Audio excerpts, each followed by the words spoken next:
Vamos finalizar o segundo reinado. Vamos falar das leis abolicionistas, os fatores que levaram à queda do Império. É, exatamente. E por que a República começou através de um golpe? Um golpe de Estado. Muito bacana. Leis abolicionistas também. Nessa aula de hoje, completa aqui no YouTube, ou se você estiver no Instagram, vai pro YouTube, beleza? E siga @ProfGoicomagic, beleza? Vai, professor, dá aula logo! E aí, gente? Então hoje, nessa aula de hoje, vamos falar aí sobre a queda do Império.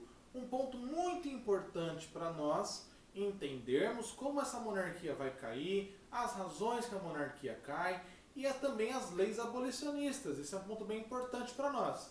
Vamos lá. Quer começar com um print aqui? Goi, que eu quero. Vamos lá. Quer tirar dúvida? @ProfGoicomagic. Queda do Império. Vai.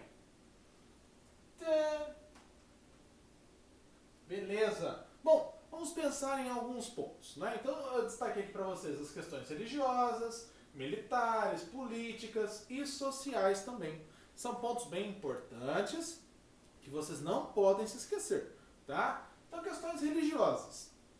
Vou te mostrar uma imagem, né? E essa imagem é bem clara nesse sentido das disputas, tá? Então, olha aqui o imperador Dom Pedro II junto com o Papa, tá? O Papa Pio IX aqui, olha lá, charge de 1970, disputa entre Pedro II com a feijoada sendo a Constituição e Pedro IX com a macarronada, né, as sílabas. Então a ideia é um documento religioso. Por que vem isso? Porque o imperador, seguindo a linha do padroado, queria escolher quem pertenceria ao clero nacional. E no beneplácito ele colocou que tinha poder de aprovar as ações de Roma, ou aprovar ou recusar. Porque o Pio IX era contrário, ou Pio IX, né, era contrário à maçonaria. Curiosidade, Dom Pedro II era maçom, gente. Tá? Então, o Pio IX queria que pessoas que estivessem ligadas à maçonaria não integrassem a política ou até mesmo o clero. Então, por isso que tem esse embate, e nesse embate a Igreja Católica deixará de apoiar Dom Pedro II. Tá? Então, isso é um ponto muito importante para nós. Olha outra questão aqui. Dom Pedro II dando a mão aí, então, Papa novamente, lá, pum, castigando o imperador, né? Então essa foi uma charge muito difundida também aqui nesse finalzinho do segundo reinado. Um outro ponto, as questões militares. Então lembre-se, muitos soldados haviam sido escravizados e foram obrigados a ir à guerra com a seguinte condição: se você sobreviver, você estará livre. Você, sua família, seus amigos, não. Tá? A não ser que eles tenham ido para a guerra, lutado, sobrevivido. Caso contrário, é você. Tá? Então esse discurso abolicionista ganhou destaque. Junto com isso, muitos militares, uma espécie dos militares de alta patente, tiveram contato com o pensamento republicano. Olha essa charge que bacana. Né? Então aqui os homens seguindo a República. Lembra da República, a figura da Marianne? Essa aqui, ó, olha o gorrinho, em alusão à República Francesa, né, os jacobinos. E a Marianne, aqui no Brasil, será chamada de Mariana, é o símbolo da República. E até hoje vocês podem acompanhar aí a imagem dela. Nessa bandeira está lá, ó, abaixa a monarquia abolicionista, viva a República com indenização. Goi, o que é isso? Existiam os defensores do abolicionismo entre os proprietários de terras, porque já tinha uma substituição de mão de obra, a dos imigrantes. O que os caras não queriam perder? Aquele investimento que fizeram nos escravos. Então, boa parte desse lado da monarquia defendiam a abolição sem indenização. Existiam monarquias que defendiam uma indenização. Uma vez que você investiu naquela ferramenta, então você tem que receber de volta. Tá? Mas boa parte mesmo, até mesmo do Império, o grande pensamento era a abolição sem indenização, sem nada. Né? Já existia uma visão republicana de uma abolição com indenização. Existiam republicanos que possuíam uma ideia de continuidade da escravidão. Tá? Então, por pouco, nós não tivemos uma república com os escravos. Tá? Uma república escravista nesse início. É importante destacar esse ponto. Tá? O Brasil é um dos últimos países a abolir a escravidão. Beleza? Tomem cuidado com isso, tá? aqui, passando então, oi. Tem a pressão em cima do imperador, porque Deodoro da Fonseca era uma pessoa muito próxima de Pedro II, eram amigos pessoais. Marechal Deodoro defendia a monarquia, tá? Isso é um ponto bem importante, e ainda assim Dom Pedro II ameaçou, demitiu, né? E ameaçou até mesmo um papo da época de que o Marechal Deodoro seria preso por Dom Pedro II. Isso fez com que o clube militar, até o próprio Deodoro ficou sem entender, né? Por mais que tenha sido o primeiro presidente, né, da República, era um monarquista e teria até mesmo chorado, né, com essa expulsão da família real aqui do Brasil na época. Tá? Deixa eu ver. Sim. Aqui, as disputas políticas entre os positivistas, os jacobinos mais radicais e boa parte dessas oligarquias, né, do Partido Republicano Paulista, principalmente, isso é muito importante, dos cafeicultores. Isso no Congresso ficará bem evidente posteriormente, justamente essas disputas, né? Então, no governo de Deodoro, as oligarquias participam, no governo participam criticando, tá? E no de Floriano também apoiaram Floriano chegar ao poder, mas depois queriam derrubá-lo. Né? E aí conseguiram com o final do mandato, em 1894 e tal. E aí vem o Prudente de Moraes. Mas isso é numa outra aula. Ó, pouca esperança na sucessão real, como eu disse. Né? A monarquia já estava envelhecida, Dom Pedro II envelhecido, doente. E a sucessora, Princesa Isabel, era casada com um francês, o Conde D, que eu falei da participação dele na Guerra do Paraguai. Qual era o grande medo? Dependendo se o Conde D assume esse poder, nós teríamos uma grande chance, os caras não queriam isso, de que um francês governasse o Brasil. Queremos ser governados por brasileiros. Dom Pedro II nasceu aqui, então é um brasileiro.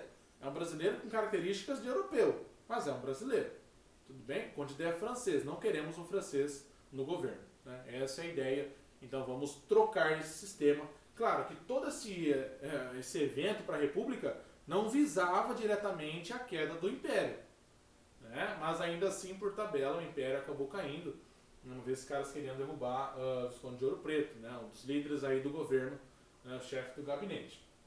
Tá? Então cuidado. Aliado a isso, tem a questão do abolicionismo. E aí vieram as leis abolicionistas. Quais são? Vamos lá. Printzinho. 3 leis. Agora que você colocou Eusébio de Queiroz. Eusébio de Queiroz não é uma lei abolicionista. Lembre-se, lei Eusébio de Queiroz apenas proibiu o tráfico internacional. Ok? Então a galera que tinha escravo começou a vender para outras regiões. Tá? Primeira lei abolicionista, de 1871, um ano após a Guerra do Paraguai. Tá? Lei do ventre livre. Qual era o discurso clássico? Os filhos escravos, assim que nascerem, estarão libertos. Verdade ou mentira? A lei colocava isso. Só que também aparece a lei da propriedade e coloca que você deveria trabalhar até os 21 anos. Por quê? Para compensar os custos que você deu da sua criação. Uma vez que a mãe está escrava, a mãe é escravizada, você tem que ficar ali, você é livre, mas você tem que trabalhar naquelas terras para pagar os seus custos. Entende? Então, basicamente, esse cara nasce livre, mas ele tem um prazo de validade para esse senhor explorá-lo. Ou seja, esse cara aqui foi um dos que mais sofreu aí nessa fase. Porque ele foi muito explorado. Então por isso que essa lei foi muito criticada. Você libertou os caras, como é que o recém-nascido vai viver? Como é que essa criança vai viver, vai ser criada? Né? Então passou a ser explorado também. Teoricamente ele era livre, mas ele ficou preso a essa terra. Né? Então o escravo, ou essa pessoa livre, com essa lei da propriedade, ela teria que estar ligada à terra. Beleza? Trabalhando. Tá? Mossoró, eu coloquei que é o primeiro a acabar com a escravidão. Então tem que pensar também aqui no Nordeste, que o Nordeste nessa década de 70 e 80 viveu o período da Grande Seca. Então muitos proprietários de terras e de escravos libertaram seus funcionários para não ter que cuidar desses caras, por conta de falta de comida e falta de água. Então, vai você, vai embora, show. Entende? Por isso que às vezes o destaque para essa libertação da galera aí no Nordeste, é importante vocês lembrarem da Grande Seca, principalmente no Ceará.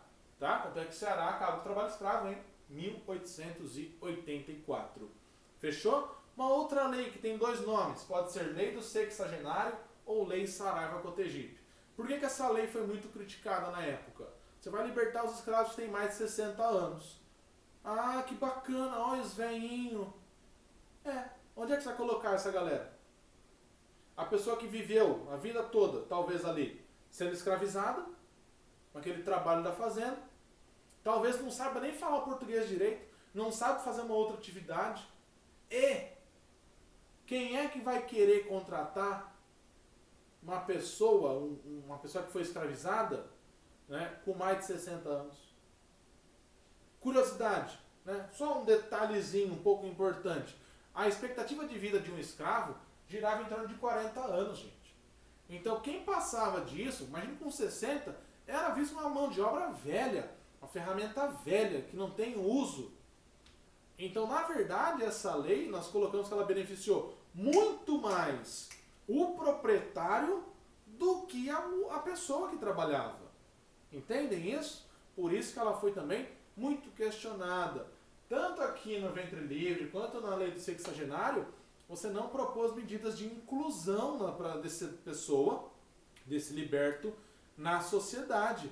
Tanto é que muitos aí tentavam até se encontrar, se infiltrar na sociedade, comprando roupa, comprando sapatos, tentando aprender outros idiomas, para tentar desmistificar aquela figura do escravo, do negro, entende? Do vadio, do vagabundo, porque não conseguia emprego. E ele vai fazer o quê? Começa a assaltar. Olha que coisa maluca, né? A ligação que nós fazemos uma coisa com a outra, tá? Aí vem a lei destaque, a lei de ouro, a lei áurea. A lei áurea é um clássico, vamos bater em cima dessa lei áurea agora, do dia 13 de maio. Né? Então a lei que de fato libertou todos os escravos aqui do Brasil. Você conhece a lei áurea? Eu trouxe ela para você ler. Ó, Lei 3.353, de 3 de maio de 1888. Princesa Isabel, tá? Declara extinta... Ah, por que Isabel? Porque ela era regente, Dom Pedro II não estava aqui. Ó, declara extinta a escravidão no Brasil. Bacana. A princesa imperial regente, nobre de sua majestade, o imperador, o senhor Dom Pedro II, faz saber a todos os súditos do império que a Assembleia Geral decretou e ela sancionou a lei seguinte. Primeiro artigo. É declarada extinta desde a data desta lei, 3 de maio, a escravidão no Brasil. Oh, palmas! Artigo 2º. Revoga as disposições em contrário. Manda, portanto, a todas as autoridades a quem o conhecimento e execução da referida lei pertencer, que a cumpram e façam cumprir e guardar tão inteiramente como nela se contém. Você reparou em uma coisa? Ela não fala de inclusão do negro na sociedade, de projetos de inclusão, né, de projetos anti-preconceito. Não fala nada disso. Tá? Por que surgiram essas leis aqui, gente? Não é porque os políticos são bonzinhos, a Isabel é boazinha. As leis abolicionistas começaram a ser discutidas de dentro das senzalas. E aí essa pressão, esse medo dos políticos, dessa elite, fez com que ocorressem as discussões das leis. Então as leis abolicionistas, embora muitas delas, né, beneficiassem mais o proprietário, elas começaram a ser discutidas em virtude da pressão dos escravos. Tá? É importante lembrar que essa década de 80 é de uma crise social muito grande.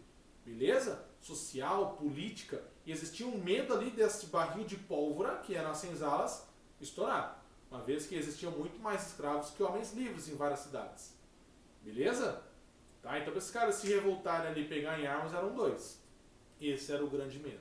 Isso que levou, então, esse medo aos políticos da época discutirem isso. Quem é que aprovou a lei, né, a Lei Áurea? O Partido Conservador, que era contrário à abolição, mas aprova para justamente dizer assim, olha, nós conservadores apoiamos esse projeto ao qual os liberais tanto discutiam, mas nunca aprovaram. Nós conseguimos aprovar. Ou seja, os liberais não prestam e os conservadores prestam. Essa é a ideia.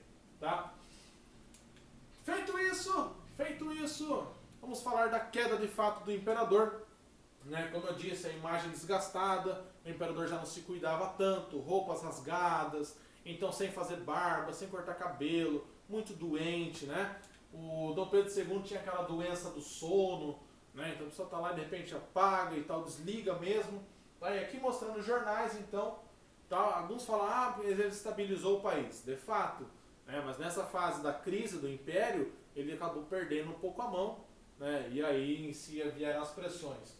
O imperador, tanto que viajava, né? A nossa esfinge, então a esfinge com o faraó, questão política, questão econômica, né? Que levaram essas discussões, a galera aqui questionando o imperador, até aqui no dia... Essa imagem, claro, não é de 15 de novembro, tá? Mas é uma imagem um pouco anterior, mas que mostra um pouquinho dessa ação do imperador Dom Pedro II, ele sofrendo um golpe aí, caindo da cadeira. E aqui atrás, né, claro, uma figura de destaque. 15 de novembro, vocês sabem que o imperador, em virtude da queda, né, do seu chefe de gabinete, do seu ministro, acaba também caindo, né? Antes disso teve o baile da Ilha Fiscal, né, uma festa lá na Ilha Fiscal, no Rio de Janeiro, comes e bebes liberados do bom e do melhor, país em crise, galera, de fato.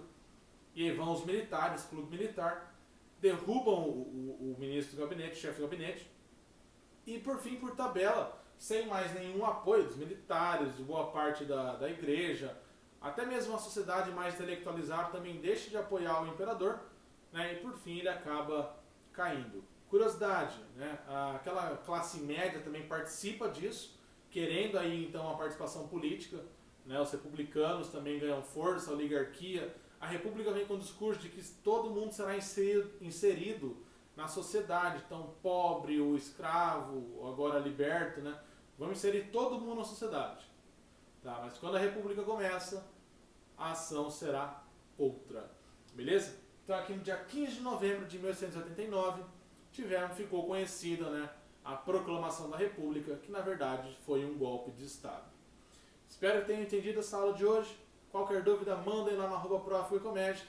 E é isso aí. Valeu, gente. Beijão. É nóis. É isso aí, professor. Muito obrigado pela aula. Continue acompanhando Quarentena Histórica. Mandem suas perguntas para o Instagram @profgoicomagic. Deixe seu joinha, se inscreve aí, manda pra galera e vamos continuar com Quarentena Histórica. Beleza, galera? Valeu! Essa semana vai usar todos a mesma, né? É? Ok.